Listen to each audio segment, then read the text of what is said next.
Semua bahan penceritaan ini tidak bermaksud untuk menimbulkan sebarang sensitiviti yang melibatkan mana-mana negara, agama, kepercayaan dan individu sama ada yang hidup atau yang mati.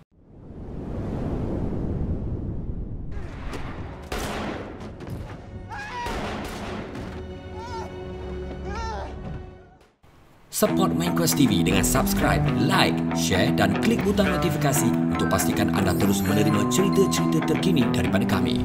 Terima kasih dan selamat menonton. Ini adalah antara 4 kes pembunuhan kejam di Malaysia yang tidak dihebahkan kepada umum. Pertama, kes Mat Taram bin Saad atau lebih dikenali sebagai Utuh. Satu ketika dulu, pernah berlakunya satu kejadian pembunuhan beramai-ramai di dalam kereta api Tanah Melayu. Kejadian tersebut berlaku pada tahun 1947 di dalam kereta api yang sedang menghala ke Kuala Lumpur. Mat Taram atau Utuh telah menikam dan membunuh 11 orang. Dia yang berasal daripada Indonesia dan berusia 30 tahun ingin kembali ke tanah airnya dan membawa isteri serta anak-anaknya menaiki kereta api ke Singapura. Namun, setibanya mereka di Singapura, Utuh mendapati dia tidak mampu untuk membeli tiket feri. Tertekan dengan situasi yang melanda dirinya, dia dan keluarganya menaiki kereta api berpatah balik ke Kuala Lumpur. Ketika kereta api tersebut melepasi Bangi, Utuh masuk ke gerabak utama kereta api dan menikam 4 orang tentera British dengan menggunakan pisau poket. Berlaku kekecohan di dalam kereta api tersebut dan kereta api tersebut terpaksa diberhentikan secara emergensi. Disebabkan takut, Utuh kemudiannya melompat keluar dari kereta api dan melarikan diri ke dalam hutan. Dalam perjalanan melarikan diri ke kongsi atau organisasi Cina, Utuh menikam seorang lelaki dan membunuh 2 wanita tua, seorang lelaki, 3 kanak-kanak dan mencederakan 9 orang lagi. Utuh akhirnya ditangkap dan diisytiharkan mempunyai masalah mental dan dihantar ke Hospital Sakit Jiwa Tanjung Rambutan.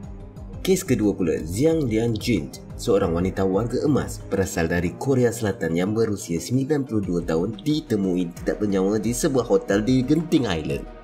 Wanita yang dikenali sebagai Jiang Lianjun itu sedang berehat di dalam bilik hotelnya bersama-sama seorang pembantu rumah apabila seorang lelaki berusia 57 tahun tiba-tiba memecah masuk ke dalam bilik mereka.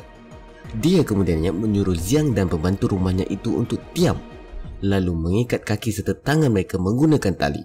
Setelah itu, Jiang dipukul olehnya sambil dia berkata bahawa dia tidak puas hati kerana anak sulung Jiang mengutuknya di belakang. Jiang pengsan akibat pukulan tersebut. Apabila anak perempuan Jiang pulang ke bilik yang sama, lelaki tersebut juga memukulnya. Warga emas tersebut malangnya meninggal dunia akibat pukulan lelaki itu. Kes pembunuhan seterusnya, Charles Subraj, juga dikenali sebagai Bikini Killer atau Splitting Killer. Dia merupakan seorang pembunuh bersiri di Asia Tenggara. Dia mempunyai masalah mental yang kronik, telah melakukan sekurang-kurangnya 12 hingga 24 pembunuhan. Dia banyak menghabiskan hidupnya dengan melarikan diri daripada pihak berkuasa kerana pada mulanya dia hanyalah seorang perompak pelancong di Timur Tengah. Subraj bertemu dengan seorang pemuda India iaitu Ajay Chowdhury di Thailand yang juga merupakan seorang penjenayah ketika melarikan diri daripada pihak berkuasa dan seterusnya menjadi rakan jenayahnya. Di situ, dia juga bertemu dengan Mary Andre Lelak, seorang wanita Kanada yang merupakan pengikut setianya. Mereka melakukan pembunuhan pertama pada tahun 1975 di mana mereka melemaskan seorang wanita Amerika di dalam kolam di Teluk Thailand. Pihak polis percaya bahawa Subraj dan Chowdhury mengenali mangsa mereka terlebih dahulu sebelum meyakinkan mereka untuk turut serta dalam melakukan jenayah. Namun, jika mangsa mereka enggan melibatkan diri, itu menjadi motif mereka untuk membunuh mangsa dan mengancam akan melaporkan pada pihak polis. Pada Mac 1976, Charles kembali ke Bangkok di mana dia telah diberkas oleh polis. Namun begitu, dia dibebaskan kerana takut perbicaraan pembunuhan itu akan merosotkan industri pelancongan Thailand. Selepas daripada itu, dia melakukan perjalanan dengan Chowdhury dan Lelak ke Malaysia. Chowdhury dihantar ke sini untuk mencuri permata dan menyerahkannya kepada Subraj. Dia kali terakhir dilihat di Malaysia dan hingga kini tidak dijumpai. Dipercayai Subraj dengan kejamnya membunuh rakan jenayahnya itu di Malaysia sebelum terbang dengan Lelak ke Geneva untuk menjual permata yang dicuri. Dia terus merompak dan membunuh di seluruh pelosok dunia hingga akhirnya dia ditangkap oleh polis dan dimasukkan ke dalam penjara selama 12 tahun di New Delhi pada bulan Julai 1976.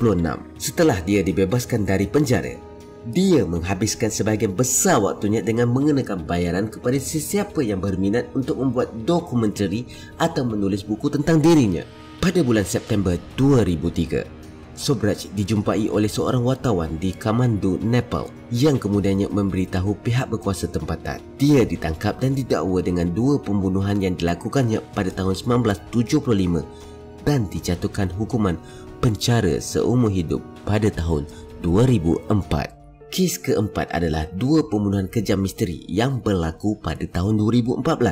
Terdapat 2 kejadian pembunuhan kejam yang disyaki mempunyai kaitan. Kejadian itu berlaku di Pulau Pinang pada 5 November di mana mayat seorang wanita dijumpai tanpa kepala terapung di laut selama lebih 2 minggu. Mayat tersebut berada beberapa kilometer dari Pulau Kandy. Namun malangnya, tiada sebarang maklumat pengenalan diri dijumpai padanya. Selang 3 hari kemudian, mayat seorang lagi wanita dengan kepala dan kakinya terputus manakala badannya dibalut dengan selimut telah ditemui di dalam sebuah beg pakaian. Menurut Ketua Polis Pulau Pinang ketika itu, Datuk Abdul Rahim, ini adalah kes paling mengerikan dilakukan di tempat berbeza dan mayatnya dibuang di sini. Kes ini sehingga hari ini belum dapat diselesaikan.